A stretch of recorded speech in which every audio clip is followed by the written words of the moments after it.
Bonjour à tous et bienvenue dans ce 22e épisode du podcast Under the Crown. Aujourd'hui, on va parler d'un élément crucial pour votre réussite et comme tous les éléments cruciaux, comme tous les fondamentaux, comme tous les trucs très importants dans un business en ligne, c'est quelque chose d'incroyablement négligé et je m'en rends compte parce que moi-même je l'ai négligé pendant mes toutes premières années d'entrepreneuriat, c'était pas vraiment quelque chose auquel je prêtais autant d'attention que ça et depuis que je me suis concentrée dessus, ça a vraiment tout changé chez moi. Il faut se dire un truc ici les amis, c'est que travailler chez soi, ça implique beaucoup de choses. Ça peut être très très difficile de travailler chez soi et encore plus quand on n'a pas eu l'habitude de le faire parce que travailler chez soi, c'est travailler dans un espace où on va venir mélanger la dimension professionnelle avec la dimension personnelle. Et forcément, on n'a jamais été vraiment habitué à ça, encore moins comme je le disais quand on a été salarié, parce que quand vous êtes salarié, votre lieu de travail, c'est la sphère professionnelle et votre maison, c'est la sphère personnelle. Point barre. Le problème, c'est que là, on va dire que les barrières un petit peu se fondent et ça peut être très très difficile justement de séparer un petit peu ces deux notions. Et du coup, le fait d'avoir du mal à séparer ces deux notions, ça fait qu'on a tendance à être pas aussi productif qu'on devrait l'être parce qu'on passe sans arrêt d'une sphère à l'autre. Alors, bien sûr, ceux d'entre vous qui ont la chance d'avoir un bureau fermé ne sont peut-être pas dans ce cas de figure-là, ou en tout cas, sont beaucoup moins concernés. Mais moi, je me rends compte vraiment qu'il y a beaucoup d'entrepreneurs qui ont vraiment du mal à travailler correctement, à travailler avec efficience, à travailler avec efficacité. Et le plus triste dans cette histoire-là, c'est que ces entrepreneurs ne se rendent souvent pas compte du tout. C'est pour ça que je vous disais un petit peu que moi aussi ça m'est arrivé, pendant mes premières années je négligeais complètement ce dont on va parler aujourd'hui et depuis que j'ai pris ça en main, ça s'est tout de suite mieux passé. Mais pendant la période où je m'occupais pas de ça, je me rendais pas compte en fait que ma manière de travailler n'était pas la bonne. Du coup, vous l'avez deviné, j'ai fait un gros teasing de 2 minutes pour vous introduire le sujet, mais aujourd'hui on va parler du focus, de la concentration, du fait d'être vraiment à fond dans ce qu'on fait. Et du coup, ça m'invite à vous poser une question pour vous ouvrir les chakras par rapport à ce podcast. C'est déjà, est-ce que ça vous est déjà arrivé de travailler en totale concentration? Et quand je dis en totale concentration, je veux dire qu'il n'y a pas une seule pensée qui vient vous dévier de ce que vous êtes en train de faire. Vous êtes concentré à 200% sur ce que vous faites et vous êtes vraiment à fond. Parce que, bien sûr, je pense que la réponse à cette question c'est oui, mais quand on regarde un petit peu, c'est peut-être pas le mood dans lequel vous travaillez le plus souvent. Généralement, on va avoir tendance à travailler en papillonnant à gauche à droite, en regardant ses notifications, en regardant un mail qu'on a reçu. Des fois, le dérangement, il vient même pas directement de quelqu'un qui vient nous déranger dans notre travail ou d'un proche qui nous dit « Hey, t'as acheté de la litière ?» Je sais pas pourquoi je donne tout le temps cet exemple, mais enfin bref. Des fois, le truc qui vient nous dévier de notre concentration, c'est nous-mêmes. Comme je le disais, on a des pensées dans notre tête qui viennent nous faire penser à autre chose, ou alors on regarde de nous-mêmes notre portable, on regarde nos notifications, etc. Du coup, c'est pour ça que je vous pose cette question, parce que c'est un vrai problème, si jamais vous vous sentez concerné. Dans ce podcast, je vais justement vous expliquer pourquoi c'est si important de rester concentré, et comment vous pouvez vous y prendre, justement, pour travailler cette concentration, pour augmenter, pas réduire, pour augmenter votre focus de manière graduelle. Et d'ailleurs, j'en profite pour vous dire que si jamais ce sujet vous parle, ça tombe super bien parce que vendredi, je vous ai préparé une vidéo où je vous donne 5 astuces supplémentaires pour rester concentré. Ici, je vais surtout me concentrer sur le pourquoi et le comment. Et dans la vidéo de vendredi, on va voir plusieurs astuces qui peuvent vous aider justement à travailler votre concentration, à travailler votre focus.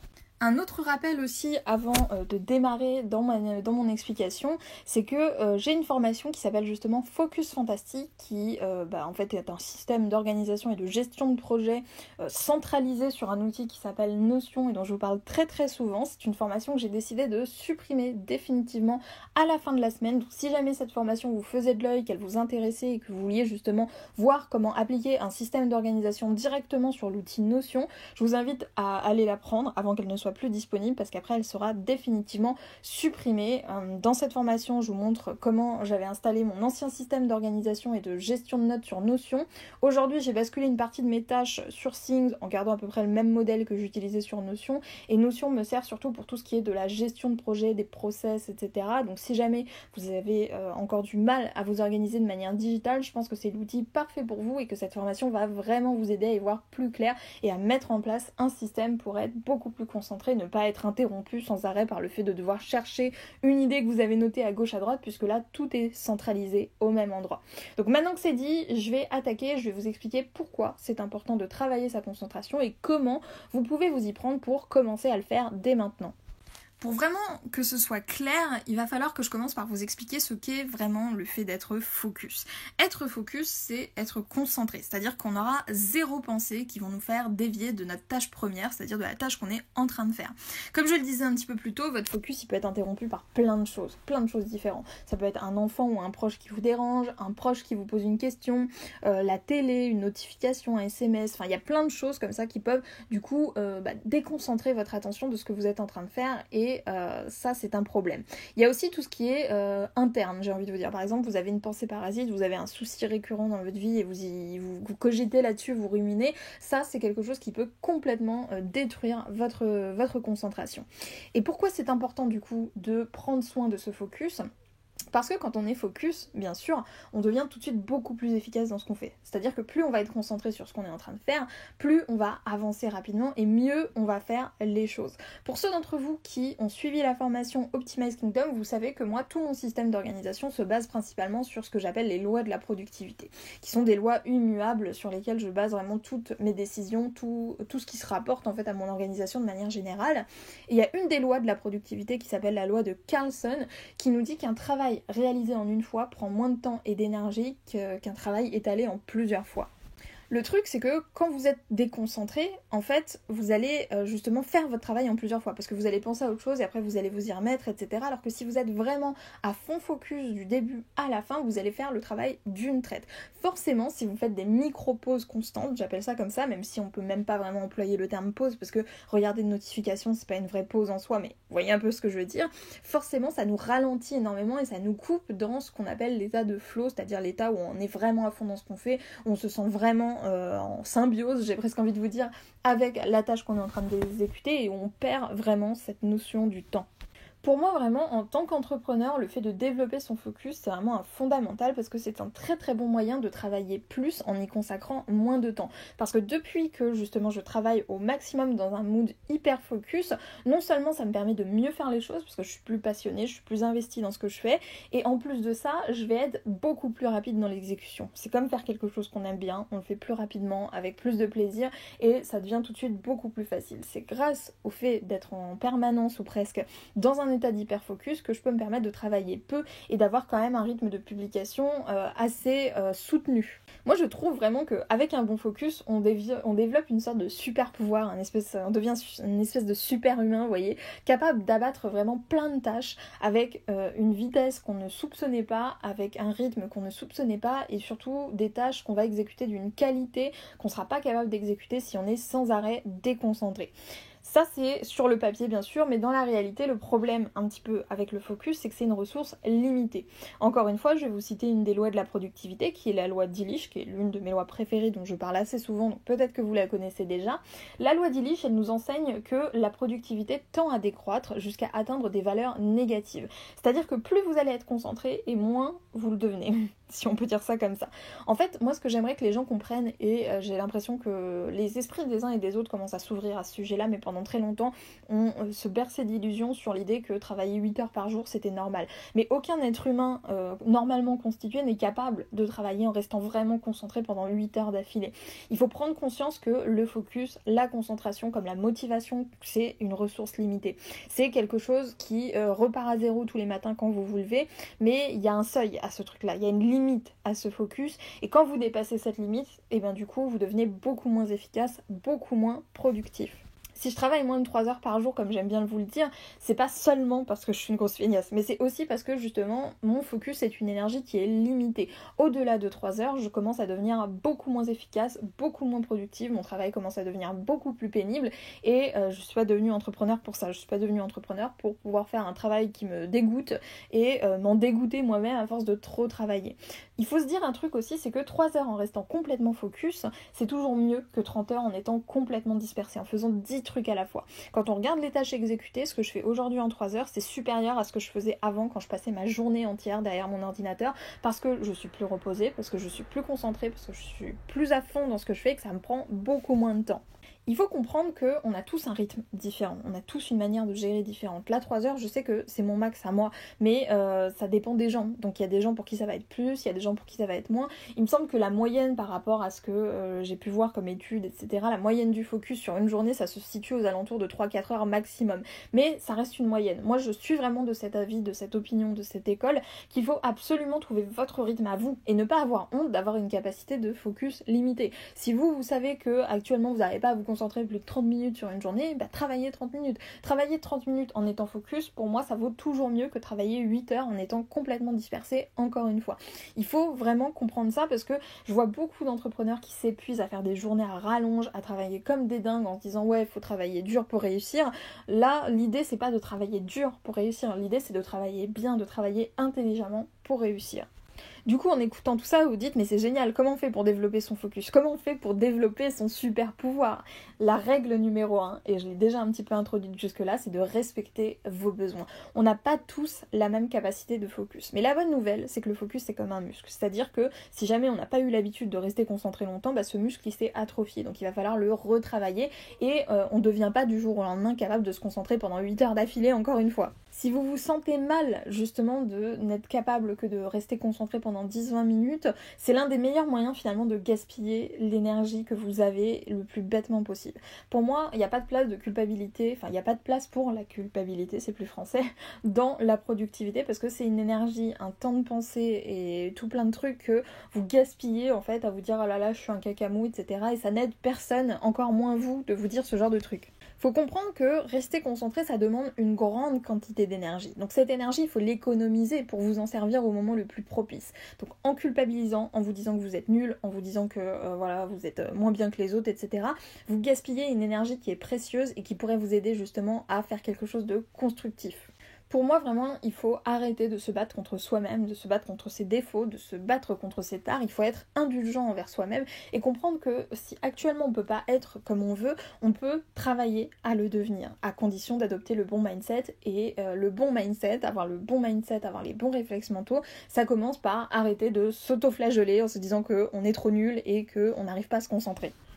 Je pense vraiment que le focus se travaille de manière progressive. Moi-même, comme je vous le disais, j'ai jamais travaillé ça avant de commencer vraiment à m'y intéresser. J'avais une capacité de concentration qui était extrêmement limitée et j'ai commencé en fait par me programmer en fait des petites plages de 10 minutes où je restais concentrée pendant 10 minutes, puis après j'ai augmenté à 20, puis après j'ai augmenté à 30 parce que encore une fois, il faut voir votre focus comme un muscle. C'est quelque chose qui va grandir à mesure que vous l'utilisez, à mesure que vous allez prendre l'habitude de le faire. Si vous n'avez encore jamais travaillé votre focus, ne commencez pas à vous fixer des plages complètement surréalistes par rapport à vos capacités.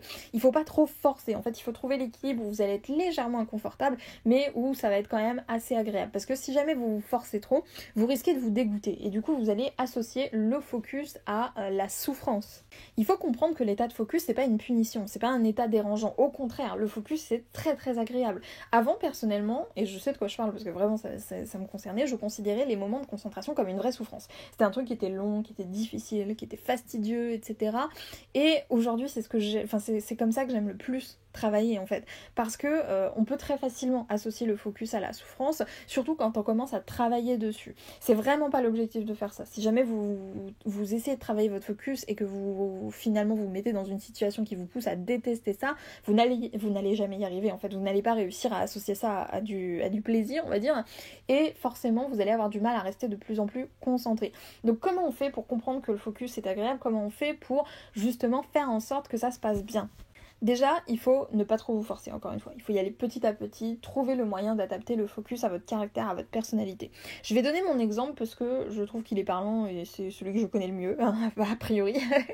Donc moi, j'associe vraiment le focus à une période difficile parce que mes premières expériences de focus, c'était avec la fameuse méthode Pomodoro, où on met 30 minutes, un minuteur de 30 minutes, et on se promet en fait de rester concentré pendant 30 minutes.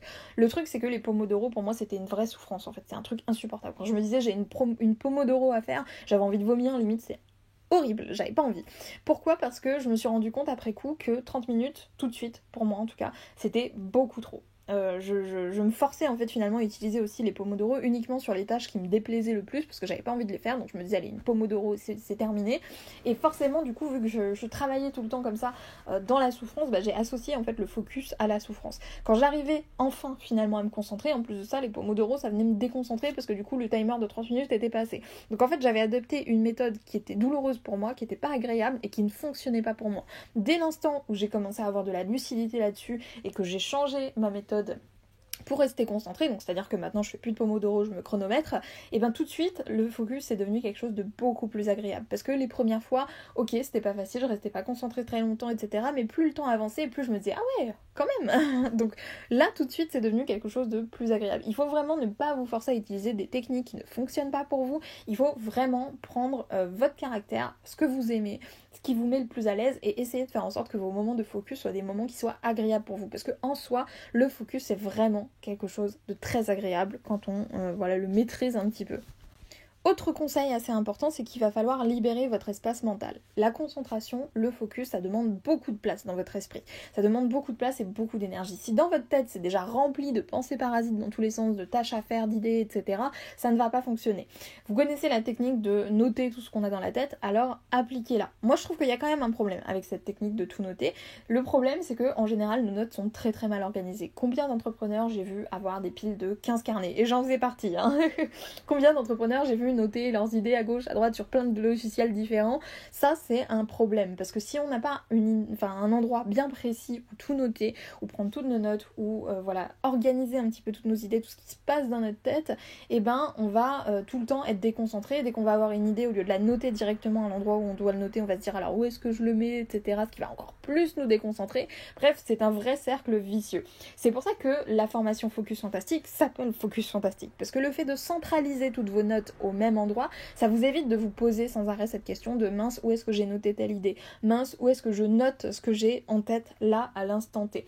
Moi je pense que Notion c'est vraiment le meilleur logiciel de gestion de notes qui existe à ce jour, et en plus de ça il est gratuit, donc je vous invite vraiment à le découvrir. Et si vous cherchez un système justement pour organiser en fait toutes vos notes, tous vos projets au même endroit, Focus Fantastique, je le rappelle, c'est la formation qui va être définitivement supprimée dimanche, donc si elle vous intéresse, c'est le moment d'aller la prendre parce qu'après elle ne sera plus jamais disponible. Pour en revenir à cette histoire d'espace mental, je pense que c'est très important pendant les premières fois où on s'entraîne justement à bosser sur son focus, de vider son cerveau, de prendre l'habitude vraiment de vider son cerveau avant une session de concentration extrême. Parce que comme je le disais, la concentration elle a besoin de place. Donc si vous videz ce qu'il y a dans votre tête, que vous le notez quelque part, vous laissez en fait la place à la concentration pour qu'elle puisse s'installer, prendre ses aises, etc. Donc l'idée c'est de vider son cerveau, comme j'aime bien dire, ou vider son esprit. Ça vient du livre de David Allen que vous connaissez peut-être, qui s'appelle S'organiser pour réussir et qui nous présente la fameuse méthode GTD. Qu'est-ce que ça veut dire? Ça veut dire que l'idée de fond en fait c'est de réduire notre charge mentale, donc ce qui pèse dans notre esprit, en notant toutes les tâches importantes, non importantes, toutes les idées, tout ce qu'on a dans la tête en fait, dans un système de collecte fiable, donc un système que vous allez revoir, un système dans lequel vous avez confiance, pour ne pas y penser en permanence et avoir l'esprit libre. C'est un peu le syndrome de la liste de courses. C'est-à-dire que si jamais vous savez que vous avez une liste de courses bien organisée et que vous la ressortez à chaque fois que vous faites les courses et que dessus vous notez à chaque fois que vous avez un truc qui vous vient, votre esprit va arrêter de vous rappeler qu'il faut acheter de la litière pour chat, pour reprendre cet exemple. Si jamais vous ne le notez pas à un endroit fiable et que vous n'êtes pas sûr de retomber dessus, alors votre cerveau il va vous rappeler sans arrêt qu'il faut racheter de la litière pour chat. C'est un petit peu ce système-là pour la gestion des tâches, surtout quand on est entrepreneur, parce qu'on a des tonnes de tâches à faire. Pour moi, c'est aussi pareil quand on a des pensées parasites dans notre tête, c'est-à-dire qu'on peut se noyer en fait dans les pensées qu'il y a dans notre tête. Si on a des soucis, si on a des pensées qui nous reviennent, si on se pose trop de questions, etc. Je pense que une technique qui peut très bien fonctionner et qui peut vous aider justement à vider un petit peu votre cerveau pour ce genre de pensées-là, en dehors des tâches, etc., ça va être de faire du journaling, donc d'écrire un journal où vous écrivez ce que vous pensez, parce que ça vous permet encore une fois de vider votre cerveau quelque part. Le fait de le mettre sur papier, même digitalement, ça peut vraiment faire une grosse différence. Si par nature vous avez déjà un esprit encombré, que vous avez l'habitude de vous poser plein de questions, d'avoir tout le temps le cerveau qui fuse, ça peut être une très bonne habitude de faire du journaling pendant 10-15 minutes, voire même 30 minutes avant de commencer une session de travail, parce que comme ça vous aurez vidé ce qu'il y a dans votre tête et vous aurez laissé la place à la concentration pour qu'elle s'installe. À noter d'ailleurs que vous pouvez très bien faire ce journaling directement sur Notion, encore une fois. Un bon conseil aussi, je pense, pour réussir justement à commencer à vraiment travailler sur son focus, c'est d'utiliser le principe du travail à la chaîne. Je vous avais justement fait une vidéo où je vous parlais de ce principe, donc si ça vous intéresse, c'est dans les dernières vidéos que j'ai postées, et de batcher vos contenus. En fait, au lieu de vous arrêter sans arrêt et de passer d'une tâche à l'autre, vous allez concentrer toutes les tâches qui sont similaires ensemble et les faire toutes d'affilée. Si vous utilisez un système de gestion des tâches, quelque chose qui peut être intéressant de faire, c'est de taguer justement vos tâches par mood, genre ça c'est de la rédaction d'email, ça c'est du montage, ça c'est ceci, ça c'est cela, parce que comme ça vous allez être encore une fois beaucoup plus concentré et ça va vous aider justement à prendre cette habitude d'être concentré. Dans mon cas par exemple, il y a des matins où je me réveille et je me dis tiens j'ai envie d'écrire des emails, alors du coup j'en profite et j'écris que des emails, je fais que ça jusqu'à ce que j'en ai ras-le-bol et en général grâce à cette technique j'arrive à rédiger des emails pour une semaine en une seule matinée. Donc c'est pour ça que je vous dis que ça peut être très très intéressant d'adopter ce système là parce que plus on fait une chose à répétition et plus on devient bon dans cette chose là, plus ça devient rapide de le faire. C'est vraiment le principe du travail à la chaîne et en plus de ça, ça vous permet de choisir un petit peu les tâches qui vous inspirent le plus, celles sur lesquelles vous avez le plus envie de travailler et vous concentrer vraiment dessus et encore une fois associer cette idée de concentration égale plaisir. Quelque chose de très très important aussi, c'est d'utiliser des outils fiables pour vous alléger l'esprit. Je l'ai parlé un petit peu rapidement de ça tout à l'heure, mais tout noter c'est très bien, mais si vous n'avez pas confiance en fait en votre système de gestion de notes, que vous notez des trucs, vous dites bon bah ça se trouve je vais jamais le retrouver, ou alors il faut que je me souvienne que je l'ai noté là, vous allez avoir sans arrêt de nouvelles pensées parasites qui viendront vous déconcentrer. Prenez l'habitude de tenir à jour vos listes de tâches, vos notes, de les consigner à un endroit où vous savez que vous pourrez les retrouver au moment où vous allez en avoir le plus besoin. Personnellement, je pense que la méthode GTD elle est parfaite justement pour s'initier un petit peu à ce système. Personnellement, j'utilise vraiment un système GTD simplifié parce que la GTD en tant que telle, elle est très très complète. Moi, j'utilise juste une partie de ça. D'ailleurs, c'est ce que je vous présente dans la formation Focus Fantastique. Je l'ai simplifié pour que vous puissiez l'utiliser sur Notion et aussi pour que toutes vos notes soient au même endroit. Donc, si jamais voilà, ça vous intéresse, de cette manière-là, si jamais vous aurez une idée à noter ou une pensée qui vous passe par la tête, vous saurez exactement où le noter et vous saurez exactement où le retrouver. Donc, vous allez arrêter de vous déconcentrer juste pour trouver où écrire, quoi écrire, rechercher des idées, etc. Donc si ça vous intéresse encore une fois, n'oubliez pas de vous procurer Focus Fantastique avant sa suppression définitive avant la fin de la semaine et gardez en tête que si vous n'avez pas confiance en vos outils, si vous n'avez pas confiance en votre système de gestion de tâches ou de notes, alors ça risque d'être très très compliqué d'être concentré. Donc je viens tout juste de vous donner tous les conseils de base pour comprendre comment appréhender l'idée du focus, pourquoi c'est si important, comment on peut commencer à travailler là-dessus, parce que je sais que ça peut être compliqué, comme je vous le disais moi-même, je suis passée par là au début. J'espère en tout cas que ce podcast vous aura plu. Dites-moi dans les commentaires quel est votre rapport avec le focus. Est-ce que vous avez des difficultés à vous concentrer? Est-ce que c'est quelque chose que vous aussi vous avez négligé dans votre business jusque-là? J'aimerais vraiment savoir un petit peu ce qu'il en est pour vous, parce que de mon côté, j'ai longtemps ignoré cette notion avant de m'apercevoir en fait que c'était ça qui me manquait pour être vraiment productif comme je le voulais. Depuis que je suis concentrée, j'ai vraiment atteint des seuils de productivité que je ne pensais même pas possible en fait, pour être honnête avec vous. Et je trouve que c'est vraiment une belle manière de travailler parce que on est heureux en fait quand on a été productif. On se dit waouh, j'ai fait tout ça, on est fier de soi et en plus de ça on est pépouze pour un bon moment. Donc je pense vraiment que si jamais vous avez encore du mal à vous organiser, à faire tout ce que vous avez envie de faire, c'est vraiment au niveau du focus qu'il faut travailler. Donc dites-moi un petit peu ce que vous en pensez dans les commentaires. N'oubliez pas de liker, partager, vous abonner si ce podcast vous a plu. N'oubliez pas non plus que vendredi, je vous prépare une petite vidéo avec 5 astuces supplémentaires pour rester concentré quand on n'a pas l'habitude de l'être. Moi du coup, je vais vous laisser là. Je vous souhaite une super bonne journée et je vous dis à plus pour de nouvelles vidéos sur la chaîne de Wonder White Queen.